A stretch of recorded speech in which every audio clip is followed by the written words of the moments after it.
In September of 2017, my mom and I decided to participate in Miners Day by having a vendor booth.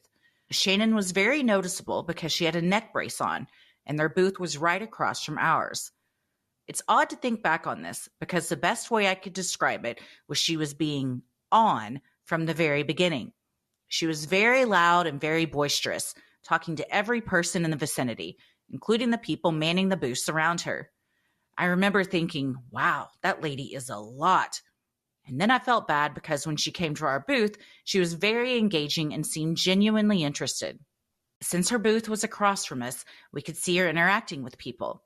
The booth she had was very plain, but they had a spinning wheel where you could win prizes, and she was hooting and hollering the whole day to get people to come. We ended up talking a few more times throughout the day, and again, I remember thinking, man, if anybody is a natural-born salesperson, it's this chick. I think the fact that she was so boisterous is why I remember this next part so well. I want to say that we all started setting up at about 7 a.m. We didn't break down until 5 p.m. or so. From 7 a.m. to after lunch, she had been yelling and singing, dancing, and interacting with everyone. Honestly, the best things to do when in a busy selling environment. At about 2-ish, a guy came around Sellers Row and went straight to Shannon's booth and sat down. She instantly sat down next to him, and all noise and animated behavior from her stopped. She introduced this man to the other lady as her husband. My mom, who is now a child psychologist, but once used her forensic psychology degree to be a victim's advocate and then parole officer, was watching them like a hawk. I joked that it was so quiet now we could actually hear ourselves think, and my mom very absent-mindedly said, "Yeah, I guess so." It wasn't long until Shanann and Chris got up and he led her away.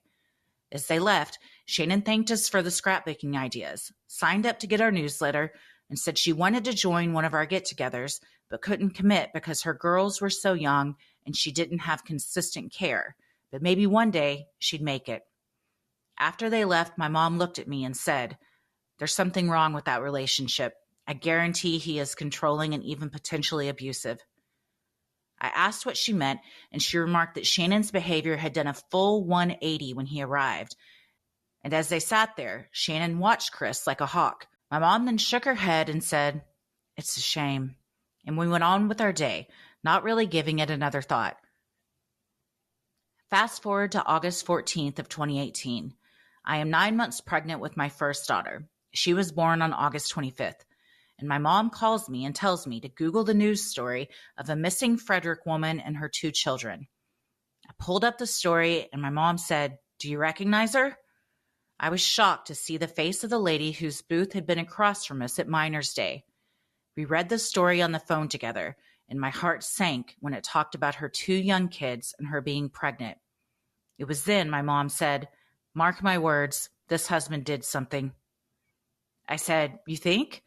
Thinking she would discuss the stats of intimate partner violence, but instead she said, "Yes, he either hurt her or she ran to get away from him. God, I hope she ran." 2 days later, we read the news that Chris Watts had been arrested for murdering his family and that police were attempting to exhume the bodies from where he put them. For 5 years, this case has haunted me. I don't know if it's because we met her, we saw a brief interaction between her and Chris, she was pregnant when I was pregnant, or if it was the sheer proximity of her to me, but it's haunted me.